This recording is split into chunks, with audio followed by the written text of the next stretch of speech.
Hold on, sorry. Yeah, well, no, you waited. I mean, we had 3 hours, Nate, All for right, you to okay. drink your All water. right, it's 5:33. You ready? We was sitting here for 3 hours Are trying to you fix ready? everything. The moment we finally get it I'm working, ready. you gulping. I'm ready. Yeah, I'm ready, Nate. I have to be ready. This is a big week. Mm-hmm. This is a really big week, if I'm going to be honest with you, because it's the end of a show that's really, really important to me. Okay. It's the end of a few shows, actually, that Like, are really, really important to me this week. which ones? Well, all of the ones that have been on MTV. Mm. Yeah, MTV is calling it the end. And I think people being surprised by it is ridiculous, considering all they did was play ridiculousness for A long time. I mean, fam. I respect Rob Diedrich as much as the next guy, but it became ridiculous. Yeah. With as much as they were playing that damn show. I was not surprised, but I do remember like the Room Raiders, Real World days. Like every day you turned MTV on, they found a new way to be in other people's homes with cameras or dating or being in a van, doing something. Mm-hmm. We missed MTV. It's not only the end of that show. Mm-hmm. It's the end of another show, Nate. Oh. It's the end of an era. Did you know this? No. You're looking at me like you have absolutely no idea. Well, I have no idea what you're going to say. Yeah. It's the last week for the Bert Show. Oh, okay. Yeah, this is the week. It's the end. So how do you feel about that? Well, I never thought you'd ask. That's surprising. I have strong feelings, actually. Yeah. And I have some thoughts for you, but you'll get them in a minute. Welcome to In the Moment. All right, mic check. Yeah, hey, look, check, I'm in the moment. They try to hold me down, I just re-up and then I just reload it. Yeah, hey, look, just stay in the moment. They try to hold you down, you just re-up and then you just reload it. What's up, y'all? Welcome to another episode of In the Moment. I believe this is 265. I am Mo. That is Nate. And yeah, y'all know what time it is by now. Before we start, I just want to say, if Jake Paul is looking for his next opponent on who he should fight, I think it should be Brian McKnight. Really? I am not a Brian McKnight fan. All right. I think Jake Paul should start back at 1 and beat Brian McKnight until 2. Why do you feel this way about him? Because he released that video. It's been a long journey getting to this day, October 16th, 2025, but we are here in the English countryside, about an hour and a half outside of London, and the verdict is in. We've been quiet, listening to liars continue to lie and keeping to ourselves, living and loving our life, as we said, leaving everything in God's hands and letting our lawyer do the talking. But according to the courts, trying to ruin my name and trying to bring harm to my family in a book filled with lies equals $8.8 million. And this is just the beginning. Saying that he won a defamation lawsuit and got 8-point-something million for it, and he released it on his son's death date. Oh. Whom he never said goodbye to before he passed. And he has 2 juniors. And he has a new family. And I did not know all of this. Listen, it goes deep. Really? With Brian McKnight. Wow. Okay. And the man has made beautiful music. And I just don't know at what point do we separate the person from the music, because I don't feel the same listening to his music anymore with him behaving this way. Is that the same way you felt about R. Kelly? Yes. Same. The music is genius. Why can't we? No, somebody's got to say it. Why can't we say, hey, that man, music has nothing to do with him and what he's done. It's separate. It's the art and it's the person. And I will not support the person. I won't be at concert. I won't be buying merch. Exactly. But if the music is already there, like if you got to download it, that's different. But if it's already there, right? Because normally once you find out, you have to take it off your phone. You already got it. He's not getting any more support out of me if I start back at 1. Right? If I just happen to not see anything wrong with a little bump and grind on a Saturday afternoon.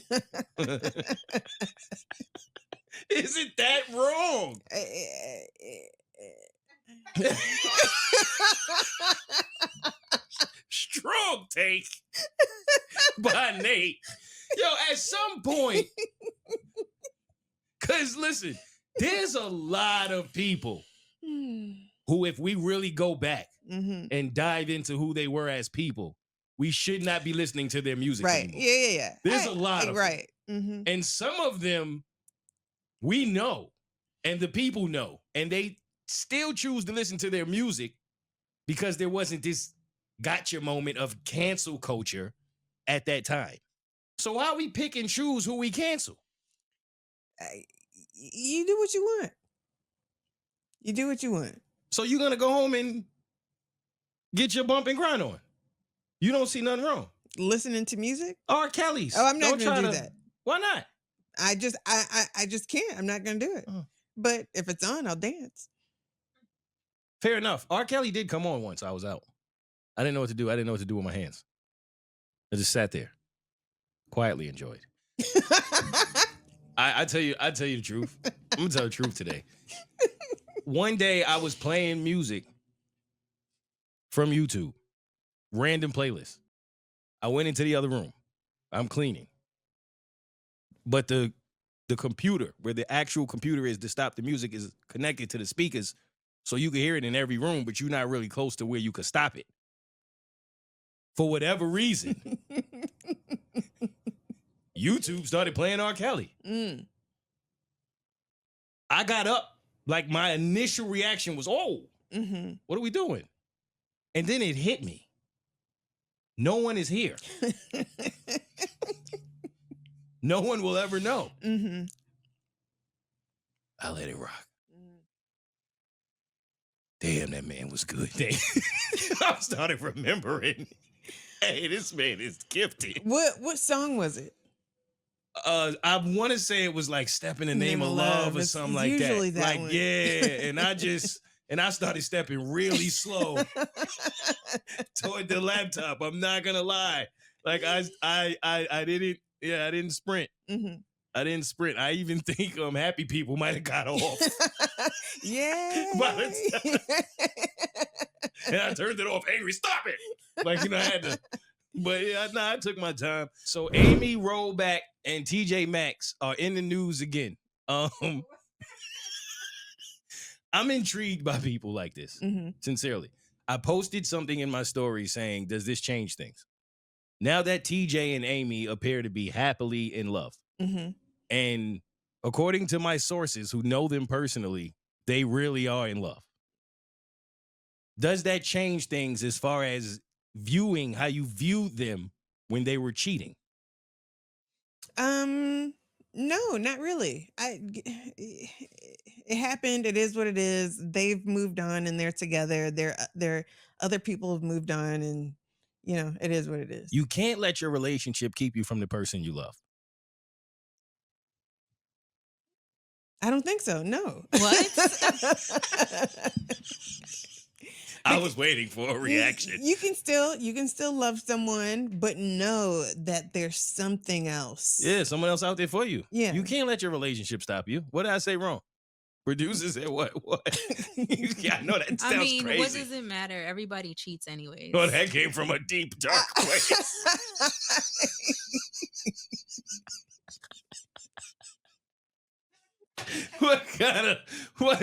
Well, yeah, to an extent, but Wait, this is what I don't understand. If everyone cheats, why isn't open marriages and polyamory more popular? Because people care about what other people think. So you believe if everyone suddenly stopped caring about what other people think about them, they would be in open relationships, open marriages? I think there'd be a lot more. Absolutely. I think a part of it is people care what other people think. That's why there are so many people that are in relationships that really don't want to be. They really want to be out here hoeing, but they know how that's going to look. You a certain age, you don't want to live that life no more. Let me go get in a relationship, but then you still crave whatever you was getting when you was in the streets. Also think people have the fear of if they open up to their partner like that, they'll lose their partner. It's possible. I think all of these components play a part in it, but I do think more people want to be in open relationships than they are willing to admit. But that wasn't even the point where we was going, point. People like TJ and Amy fascinate me because that's where we were. yes, to be that age and believe, like still have this belief in your heart that though I'm in this relationship, like I am going to step out of it with this person I work with. I'm going to risk it all.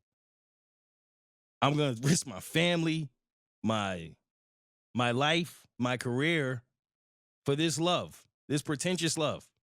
This love that I don't even know if it really exists. I'm like you watch the movies, right? And somebody's like, I'll throw it all away.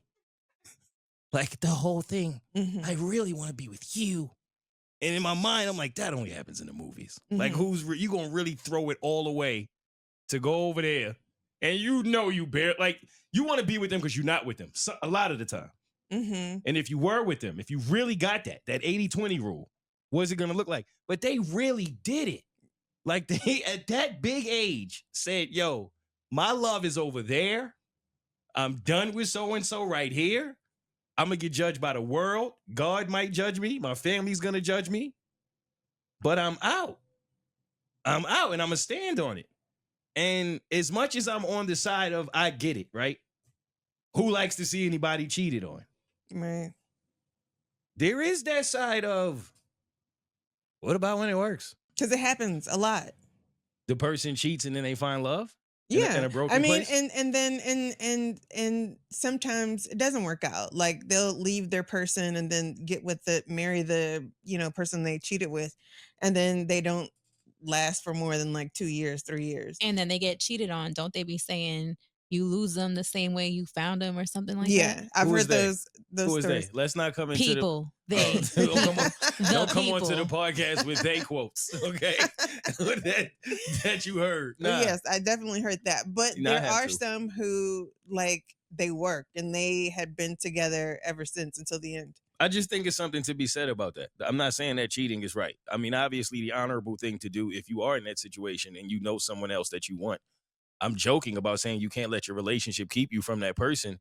But if that's really your person and that's who your heart desires, you got to go get them.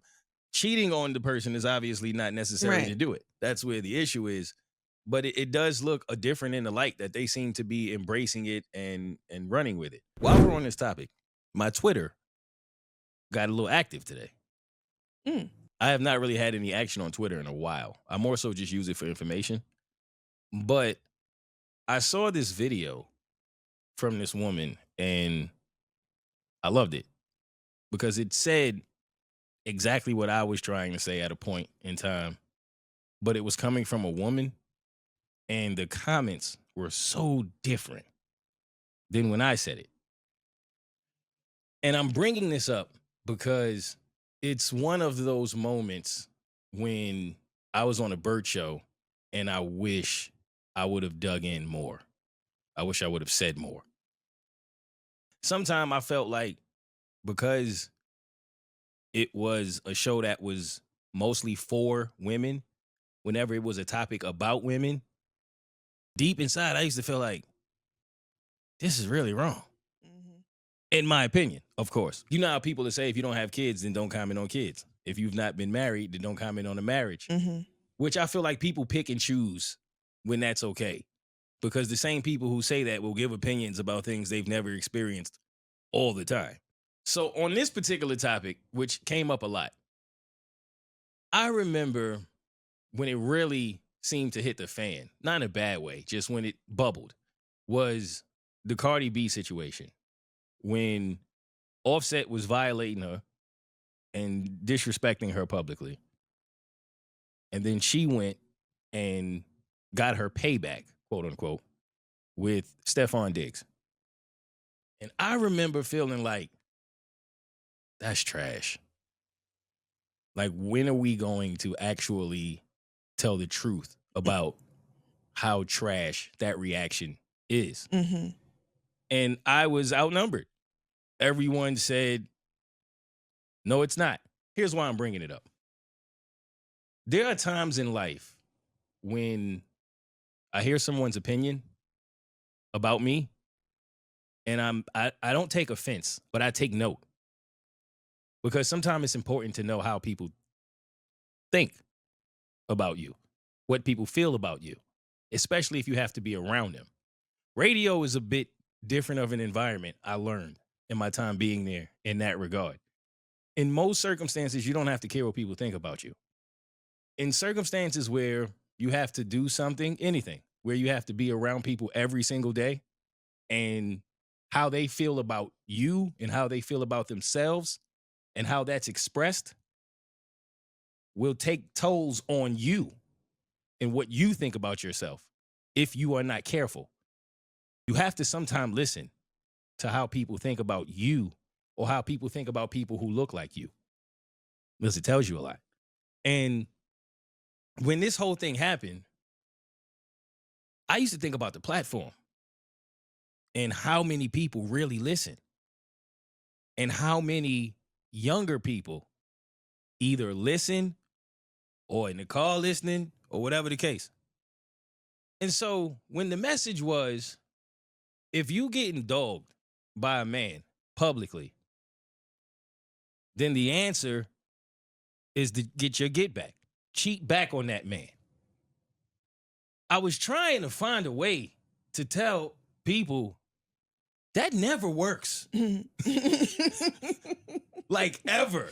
Mm-hmm. Right? And that doesn't even look good in the light. It's not gonna help you in the end.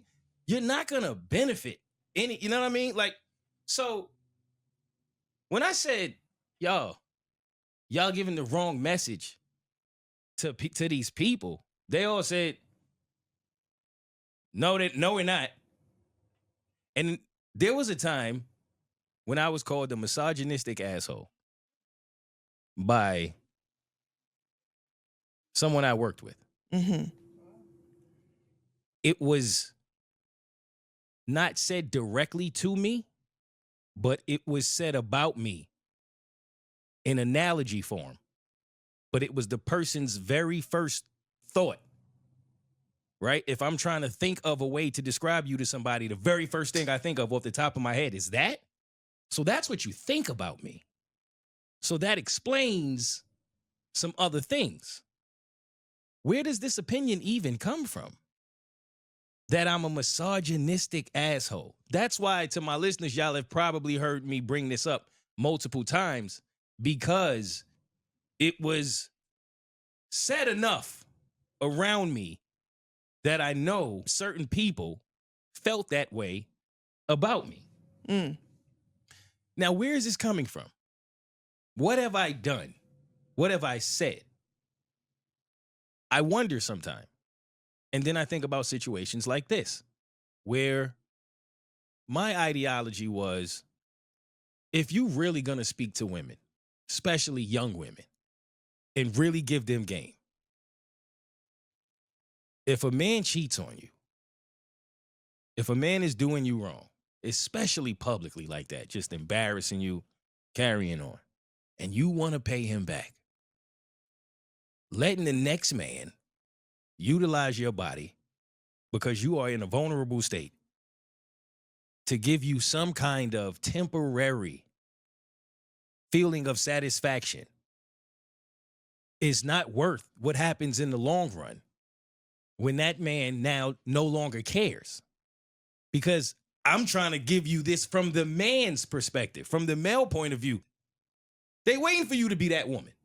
Men love when the woman come and be like, yo, he's doing it again. What? What'd he do? Sit down. Tell me, girl. What he did? Now he the perfect man, right? He's never done anything wrong to any woman ever. No, he didn't. I would never. I can't believe he did that. What? Oh, what? Right? Well, come on. Let's smoke about it. Let's have a drink. Mm-hmm. That's the game. Why would you give that perspective or game to other women on such a big platform? I didn't understand that. I'm looking at it like, first of all, it's factual that doesn't work. Like we've literally watched that approach not work. I've watched it not work for 40 years.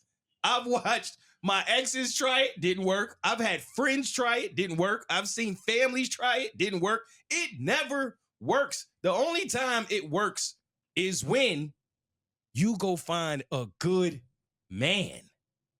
That's the payback. Mm-hmm. Like, not what Cardi did. Don't go get the guy that's worse. Do what Sierra did. She paused and then found Russ. Her prayer was answered. That's how you get the future.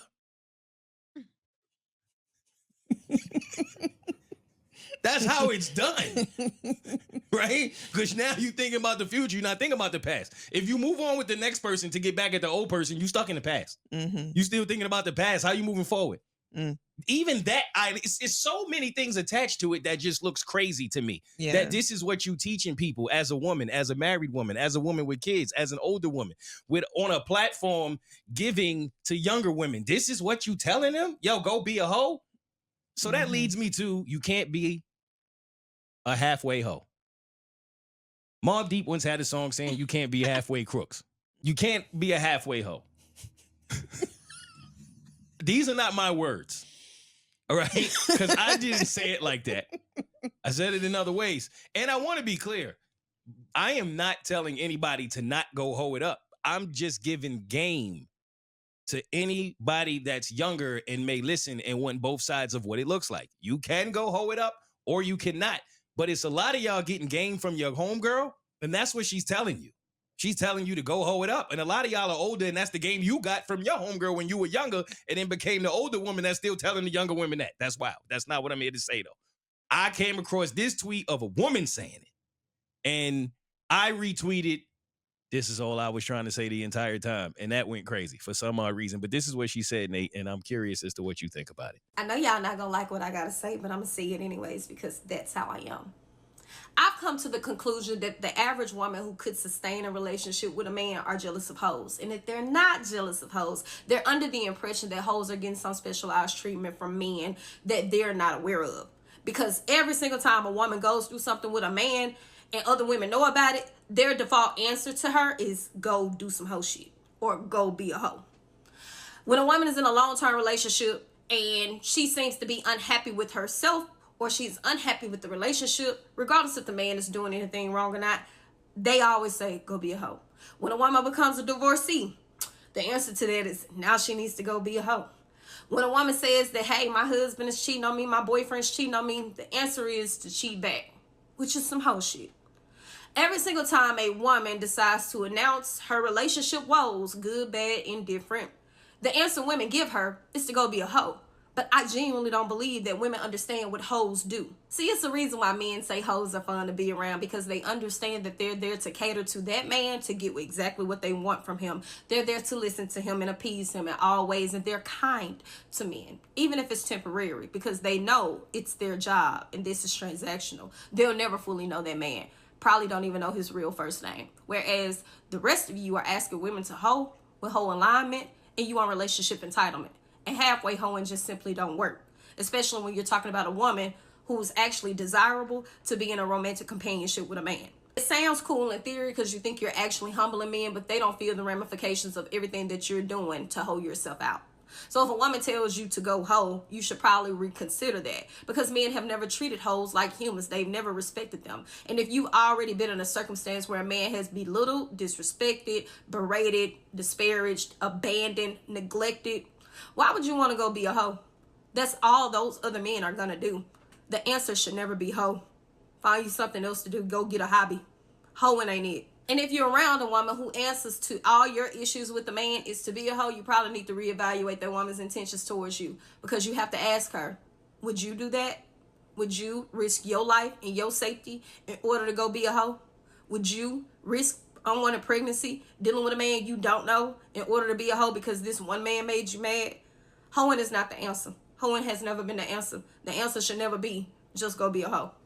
That's exactly what I was trying to say. That's it. Right. I agree with her. I know I say, a woman can do what she want to do. If that's what she want to do, that's what she's going to do. But I'm not going to go tell someone, to go have a hot girl summer, or, I'm just not going to go tell girl, go, have a hoe day. I don't know how you would say that, but I would never promote that. However, if someone was telling me that that's what they were going to do, okay, cool. Do what you want to do. And see, every woman I've ever known has told me that that's what her friends told her. To go be a hoe? Absolutely. Huh. That's like mad common. I always hear them say, yeah, my girl told me, yeah, go get him back, girl. Oh, yeah, go. You got to do this and you got to do that. And you got to, oh, okay. What'd that get you? Producer, that's how you feel? Yes. Yeah, that's common. I also have friends that were in a long-term relationship, didn't result in marriage, had a child, and I feel like out of whatever they went through, they just went crazy once that relationship ended. When I say crazy, it's like they was just out there. And then try to get their family back. Like that's not gonna happen. And I think that's the connection, right? Is if you are in your 30s, 40s, 50s, 60s, and you decide to have a whole phase for any reason, that's fine. You're a grown-ass woman. You're entitled to do whatever it is you want to do. You know exactly what you're doing. I just feel like it's a bit irresponsible if you have a platform and you know you're speaking to thousands of women who are younger than you and who are influenced by you. And if that's how you feel, that's one thing, but at least give them another option. At least give them another way. You know what I mean? Everybody, because I know women who are older who look back and wish they would have handled that differently had they have someone tell them. But they're not going to listen to a man. So as much as you be like, it's get out of women's business, I respect that. At the same time, what if you have sisters? What if you have a daughter? What if you are trying to leave some type of influence that these women that are younger would listen to because you care? But you know they're not going to listen to you. So you would hope that when they do turn on the radio or the TV to listen to the woman that they are influenced by, she's not telling them to go use your body to pay somebody back who is not going to give a shit what you did with your body 5-10 years from now. I would hope that you're just delivering a better, more solid message than just go hoe it up. But in my experiences, no, that was the exact message that was delivered. So I can walk a little bit, Nate. I don't know if you've noticed. Yeah. A little bit. Really good job. Yeah. Thank you. Thank you. I've needed someone to acknowledge the fact that I was doing a good job by walking, because I haven't been able to walk somewhere for someone to see me. But yeah, thank you. So in the time where I've not been able to do a lot of moving, I've done a lot of reading, and then I got to writing, and I wrote a book. Jeez, that fast? I wrote a book that fast. And you're completely done? Well, I'm done with the first. What would you call draft? that? The first draft. I'm done with really? The first, I'm done with the first draft of the book. How many pages? I don't know how many pages it is yet, but it's 12 chapters. The Jeez, pages, you just writing all day, every day. I mean, I couldn't move. You'd be surprised what you can get done when you literally cannot go anywhere. All I could do was be in front of a laptop. Yeah. And in my mind, I just got to thinking, like, how can I make this moment of my life as productive as possible? Obviously, I still focused on the show and some things that I'm working on, but to me, that wasn't enough because there were still other hours when I'm forced to do the things I always wanted to do, like watch Netflix and play PlayStation, but that's not me. I can't just do that. So I write a book. Okay. I've written a book before. I didn't know that. This is not my first book. It's interestingly enough, the first book I ever wrote was a bit of an autobiography on myself. I wrote another book that I never published.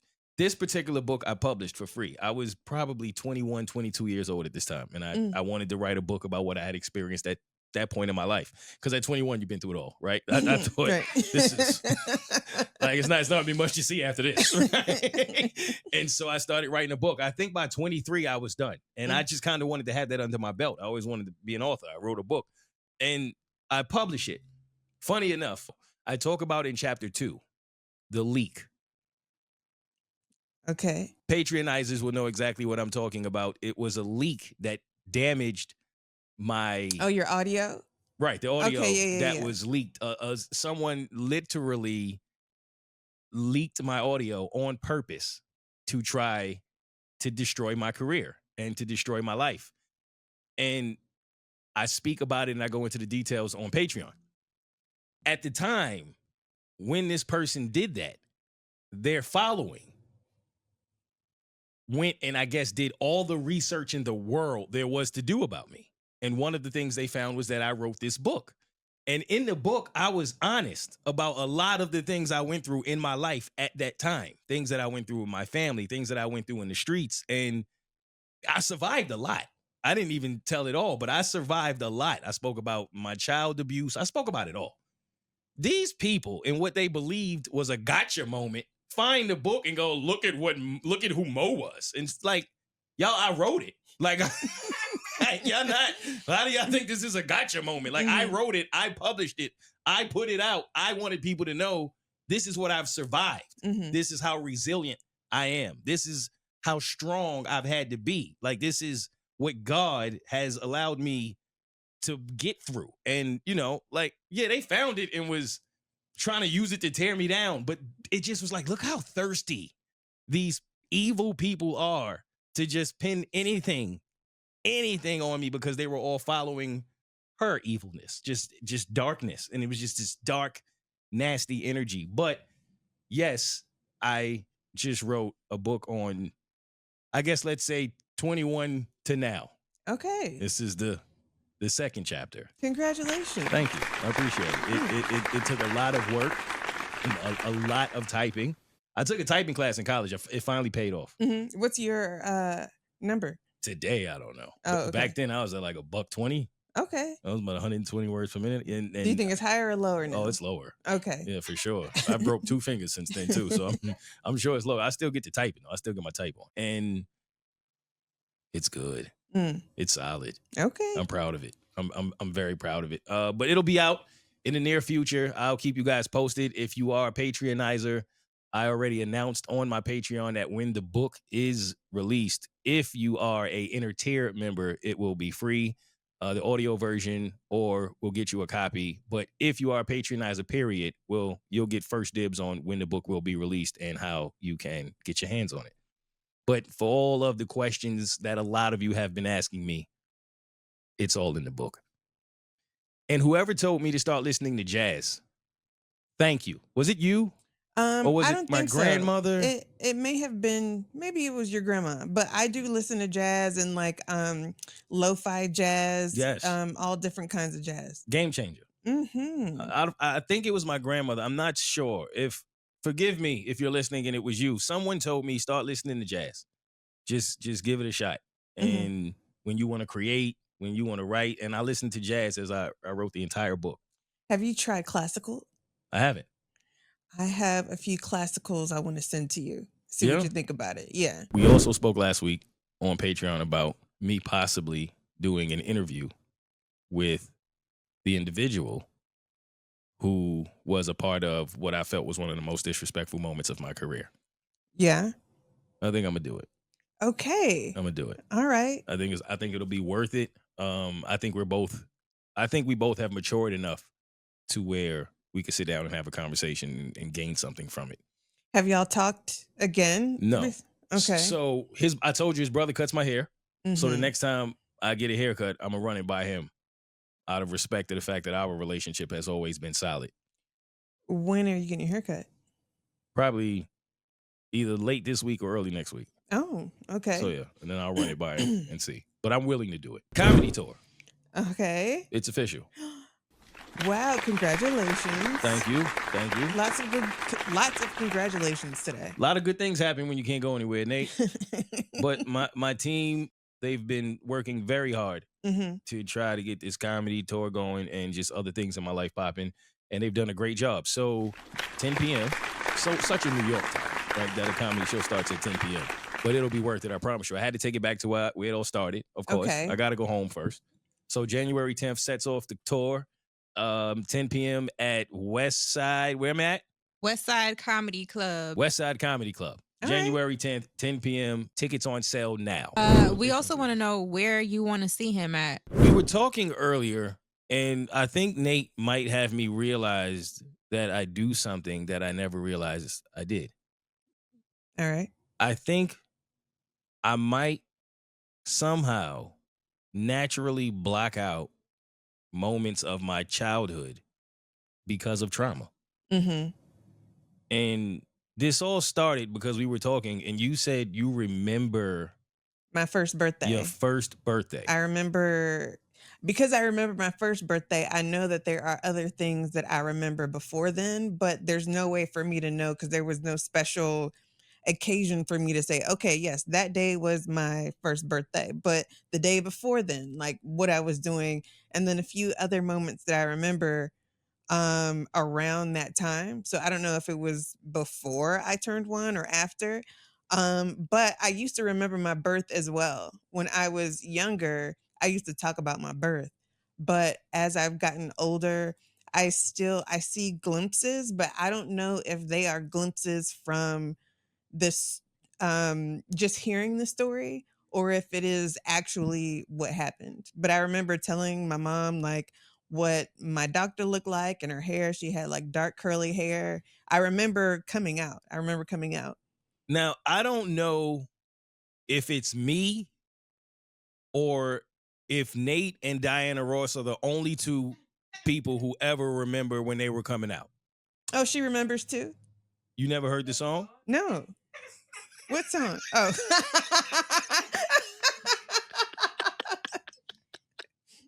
You remember now? Okay, yeah. Because I thought that was insane. I've never heard that in my life. I don't know anyone who remembers their first birthday. Mm-hmm. And I tried to think back. As far back as I can go is maybe 7. I don't remember much before that. And that is the second grade, third grade? I think that's second grade. Yeah, I remember kindergarten. I remember my kindergarten or pre-K teachers, Miss Ashbarker, Miss Clark. One was black and one was white. I remember the school. Don't really remember the kids, but if I see pictures, I'm like, okay, I remember Ricky. Like one person, Ricky, I do remember him. And then after that, like first grade, I remember my first grade teachers, Miss Adzuka, my third grade teacher, Miss Taylor, I think is second. Yeah, I remember all of that. See, and I remember some teachers. So I don't know that I remember all their names. You remember Miss Bazooka and Miss Ashbacher is crazy. I don't know how. Well, that's how amazing. I remembered her name. When she introduced herself as Miss Adzuka, I was like, Bazooka. That's as a kid too. Yeah, that works. Miss Stanley, Mr. Long. I remember Mr. Long had the worst breath I've ever smelled in my life. Miss Mansour too, both of them. Like both of them had that real coffee, early morning, I have time to brush, but didn't speak to you close. I remember Miss Stanley because she called us monkeys. Her and my mother almost fought over that. Yeah, her little monkeys. She was like, don't refer to my son as a monkey. And Miss Boatwright. I remember teachers, but I don't really remember.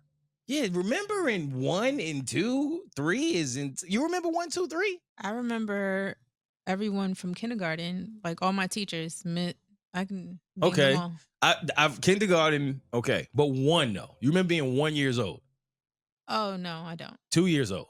No. I'm telling you, Nate, this is a superpower. That's not normal. Okay. You think everybody just remembers like literally coming out? No, I know that. And shaking the doctor's hand and shit. You probably Nate just came and said, "How you doing, man? Nice to meet you. What's my name and shit? What's my name?" You don't even know your name yet. Like, hey, Nate just in the room. That's crazy. I know that everyone doesn't remember it, but it is always strange to me that they don't because they were there. Or like how you said, nothing really before 7 years old or like second, third grade. I'm like, how do you not remember that? That blows my mind. Well, when you look back on my life and you think about boxing and football and marijuana and alcohol, it's pretty. Wait, what? You was boxing? Well, I wasn't boxing, but I was fighting. Okay. I had stepsisters. Oh, okay. Yeah. All right. Yeah. Were you losing the majority of the fight? Yeah. Okay. Yeah. I was the baby. Yes. I feel your pain. I you remember this. Yes. See, that's something I would forget. And it's ironic because you had said, yo, sometime I struggle with things that I remember and I wish I didn't remember as much. And then for me, it's the opposite. Like I struggle with what I do remember. And it makes me wonder if that's why so many things I just forgot. Like I think naturally, and you said, yo, you remember the other day when we recorded and it was so good and then it was deleted. And I'm like, see, that's something I forgot. My mind went to like, we're not going to keep that. And I really think, yo, I might have done that. That might be why I don't remember so much from my childhood, from my teenage years. there's a lot that I know is there. You know, you can do some type of therapy to remember it. I don't want to. Oh, okay. See, I'm comfortable not remembering. When you say you wish you didn't remember sometimes, that's how I would be. Because that's how I feel about stupid people. Like I'm so jealous. They just do, and don't realize who they hurt. Don't realize when they hurt. I love that for people. The only thing stupid people ever truly know is when you're calling them stupid. You ever realize how smart they become? Are you calling me stupid? But yeah, I think it's like a defense mechanism that I think my mind naturally has to just forget things, to not store things that I either don't need or will just harm me in remembering. Yeah, gotcha. Yeah, I mean, that's how I feel. That's why I said I didn't want to say I wish I didn't remember them, because I don't want anything to happen to where I don't, because I feel I would know that I don't remember, and that would also drive me crazy because I could remember everything for so long. So when I start getting to that age and I'm starting to forget it, I don't know what I'm gonna do. I remember just like random things where I remember when I was, and that's funny, I don't remember how old I was, but I could have been maybe 3 or 4, and my dad came to visit me in DC, and he took me to a go-karts. They were outside go-karts, and all I remember is the shoes that I was wearing, and the track was white. And we did a few laps, and then that was it. Didn't see him again after that for a while. Anyway, so I want to say in 2013, so a little bit, over 10 years ago, I was taking my daughter to go visit my family up there, and we drove past the track. And when I saw it, I was like, I've been here. Like, I remember this. I remember everything about this place. I remember the street. And before I actually got to it, like, we had to turn, we made a right. And just something about that intersection, I was like, I know where I am. And just a little bit further down, there it is right there. Only been there one time ever, but I remember everything about it. That's fascinating, because I know I've never had the best memory, but at the same time, I know most people don't have a memory as good as yours. And I wonder how many people really are capable of remembering that much. That wouldn't serve me well. And I know that it wouldn't serve me well from just being in a relationship. The amount of times that my lady has come to me like, yo, you remember when you was mad about this? No, I didn't until now. And now I'm mad again. Like, and I will try very hard to not store things I don't feel like I need. You also told me, and I'm so mad that we had to cut this conversation because this happens a lot, y'all. Nate just will get to talking about something that in her mind, I guess, is very normal. And in my mind is like, what? This has to go on a podcast. And then the conversation always has to stop. Because normally, like, a person will tell you a story and I don't know, it just doesn't be anything really crazy. Nate's stories be like, yo, one day I was walking to the mailbox and 2 men, strange men that I've never seen, tried to holler at me. And I didn't want to holler at either one of them, but somehow they still got my number. And then before I knew it, a couple weeks later, I was living with one of them. and we shared 6 weeks together. And then just try to continue the story like it's just another Tuesday in Central Park. Like, wait.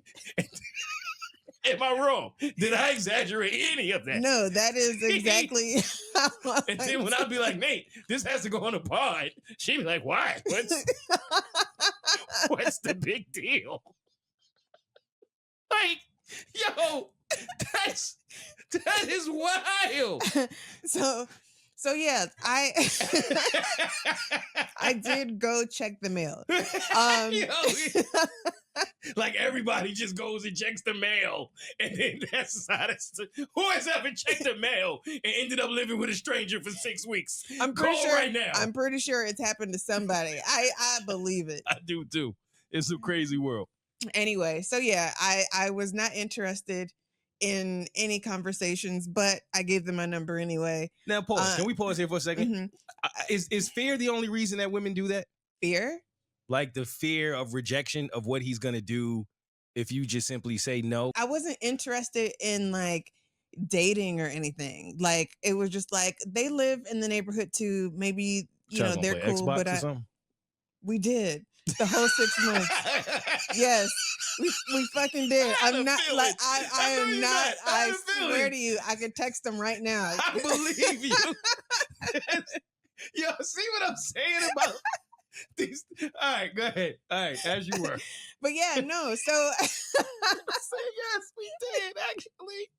I gave them my number. You was playing Fortnite? No, Fortnite wasn't even out then. At least, I don't think so. But anyway, I gave them my number. I went back to the apartment, and then 2 days later, that's when I got evicted out of my apartment.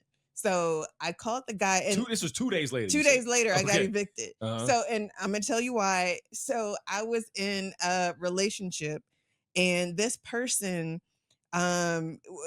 we signed the lease. The lease was about to be over in 1 month. Mm-hmm. But like the month before, I was like, I don't want to renew the lease. I don't want to continue the relationship. I think after this, we should be done. And because of that, he decided not to pay the last month's rent. He was like, I'm not going to pay it because you don't want to be with me and I'm not taking care of you. And I'm like, no, this isn't a thing where you're taking care of me. Like I pay the utilities, you leave the house and you make more than I do. And that's what we agreed upon. There's only 1 month left. So what are you saying? He just didn't want the relationship to be over. Yeah, but we still had 1 more month. I still wasn't going to renew it, even if I went along with it. Like it didn't matter what he was going to do. It just sounds like he was being petty.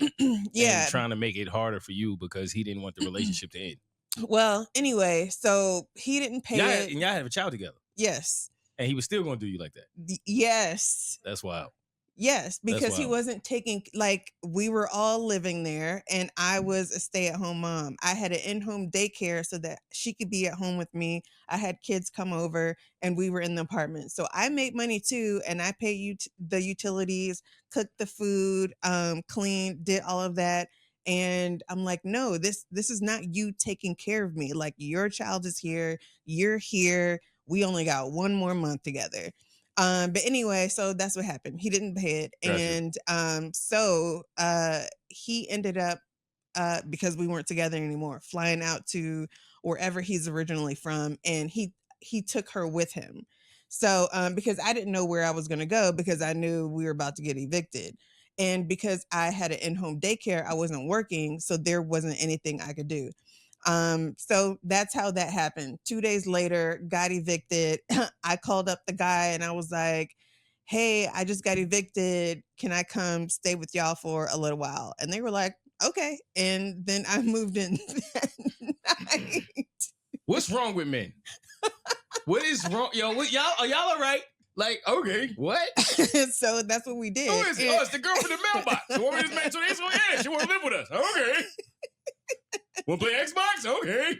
And that's literally what we did. You just moved in? Yeah, I moved in that day. And I cooked. So I was cooking. The only thing I really, really knew how to make was like spaghetti, like macaroni and cheese. Like it wasn't anything, but I still cooked. We were young. So it was a meal. Wait, how old were y'all? I want to say 21. Wow. Mm-hmm. I was 21. I was the youngest. They were, I don't know. I want to say 50. I want to say maybe in their early 30s, maybe. I had a feeling. Possibly, or maybe late 20s. I don't remember, but I knew they were older than me, obviously. And they were in what, a 2-bedroom? Yep, it was a 2-bedroom. And you just moved in? Yep, I just moved in, and one of them was a DJ, and one of them was a graphic design. He was trying to get like his graphic design business and everything up. Uh-huh. So on the weekends, we would help the DJ. We basically managed the DJ. So making sure he gets to the gigs and, you know, all of that, and making sure that he has everything and being part of the crowd, you know. So we did that the entire time I was there. And then I would help the other one, the one whose number I gave. We were in, like, basically in communication. The other one, I would talk to him when he's home, but like, it was just me and the other guy without saying his name. But yeah, so we were tight. We were playing Xbox, playing games all day. Our favorite one was like Gran Turismo, like race car games. I love race car games. And then I would cook, and then we'd play games, hang out, listen to music. Like, it was really cool. Fascinating to And me, the crazy thing is that I told you it was a 2-bedroom. I slept in the bed with him. I slept in the room with him. Okay. What the fuck is going on? She tried to just drop. Hold up, man. Hold up, because I'm taking so much from this story. Okay. First of all, are these two still friends today? I don't think they're friends. I didn't think so either. Because when you move in with two men and one is a DJ, you have a pattern here of things happening. You done moved in on a couple DJs. No, I don't think that. It's not that they're not. It's like they both have different lives now. So you know how when people just kind of grow apart, but it wasn't anything like bad. I don't remember. So were y'all just were sleeping in the same bed? Yeah, but not sleeping together. No. And just waking up and just playing Xbox. And, yo, this is what is life? Like, wait, this was a straight man? Yes. It just keeps getting better. Are you sure? Are you sure? Yeah, I'm positive. I'm positive. And for 6 weeks, you just walked into this man's life. And you started cooking for him and playing Xbox with him. This sounds like what most men pray for. Like, this man, that's Russell's prayer. We have finally found Russell's prayer. Are you kidding me? Yeah, no, we just, we would wake up, have our day, go to sleep, wake up. And then it was one day, I think the night before, we either watched a movie or something. We were talking about people who wake and bake. And I was like, I've never done that. And he was like, yeah, you just wake up and get right to it. So our plan was to go to bed, wake up the next day. And as soon as we woke up, we would light it up. And we did that. Wait. Now y'all awake and baking? Yes. And he never came on to you? No, never. Never. No, but he would every now and then say certain things. Like if I was kind of talking to another guy at the time. I forgot. Wait, how old was this guy? I forgot.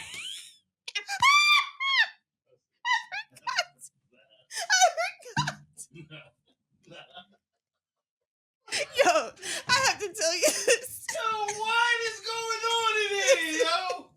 Listen, Wait, how old were you? I was about 21. I was about Okay, 21. yeah. But you know, this is you know what the crazier thing is? It gets crazier. So the guy that I was talking to, he is the guy who gave me the nickname Mother Nature. The guy that she was talking to is not even the guy that she had the kid with. No. Before we even get to the one she's in the bed with, we haven't got past the one she had the whole apartment and the kid with. And neither of these men is the guy she was talking to. What the fuck is going on?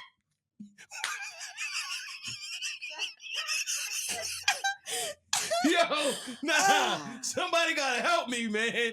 This is better than them Spanish novellas I be watching. This right here, Nate, you was sitting on this the whole time. Yo. Oh, I forgot about that. Oh my God. I forgot about that. Yes. I'm at the party with my ex-man standing with my next man standing next to the man who want me right now. Nate is her. Who y'all thought? Fresh off the hole in up segment. What time y'all thought it wasn't here? Oh my God. All right, I love this. All right, hold up. All right. So the guy that... Take it away. I don't even know where to get back in. Yeah. So the guy that I was talking to at the time, he's the one who gave me the nickname Mother Nature.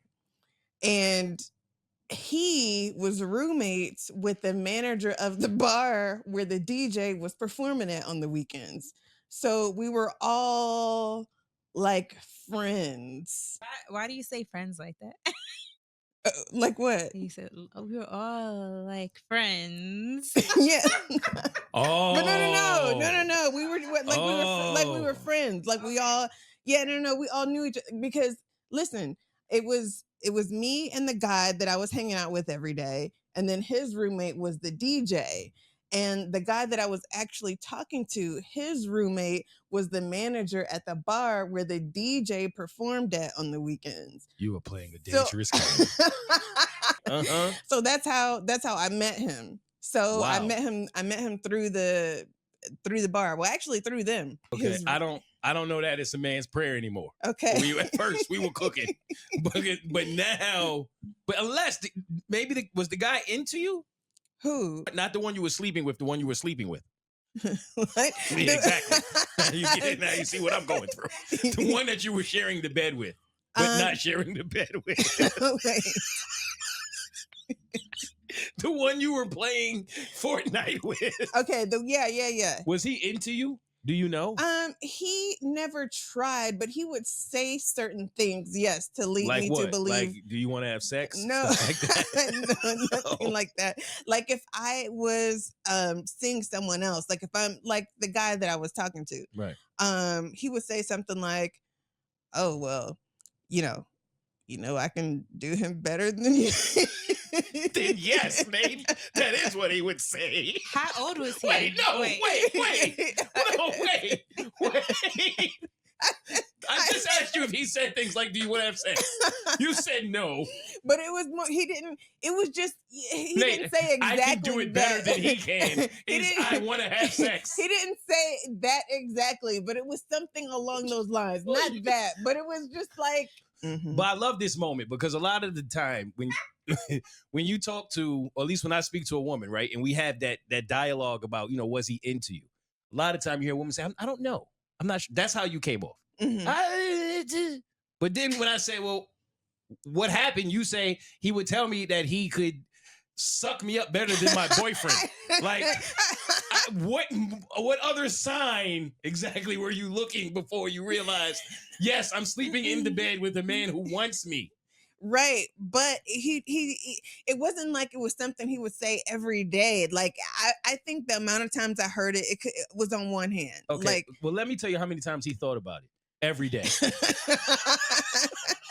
Every single day. Okay. When he let you move in, that was, I'm pretty sure. Right. He thought at some point, I don't think he thought when you moved in, we're just going to wake and bake, play Mario, and she's going to go sleep with the other guy from the bar.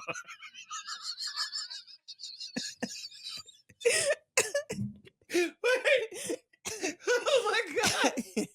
But he never kicked me out. He never acted weird about it. He was never upset. Maybe he was a cuckold. Well, you would know, right? You wouldn't hold his cock. So how would we know? I can't believe that you just left. Yeah, I got a job, and I was like, all right, well, that's it. You probably broke that man's heart. No, I just saw him like a couple days ago. It's just yo. What is he doing now? He's still doing graphic design and stuff like that. Yeah. Is he married? Is he? No, he's not married. Really? Mm-hmm. Same place? He lives in the same place? He does not live in that same place. Okay. But he does live in the same place that he's been in since, I don't even know, probably since then. You guys are friends? Yeah, I would say that we're acquaintances. I can't say this because I'm a man, but I feel like this is the part of the conversation where if you were speaking to like one of your female friends, okay, they would be like, girl, you owe him some butt. Oh. Like, did you see her face? Oh, hell, my man, it's not gonna happen. I tried. I know all them nights you sat there playing. What was y'all playing? Call We're of playing Duty. Need for Speed. Yeah, all them nights you sat there playing Need for Speed, high off your mind, saying one of these days. Oh, it ain't gonna happen. Damn, you friend zoned them. Oh, you put my man. I'm crying. I love when you go in that bag. That story, and you thought that was just a regular. Yeah, I mean, because Wow. things like that have happened to me many times, actually. That's all I got. Nate's story took everything out of me.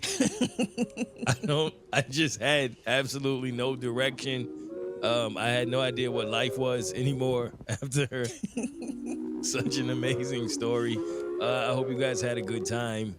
And this is not it for the Patreonizers. I am going to speak to how I really feel about the show ending.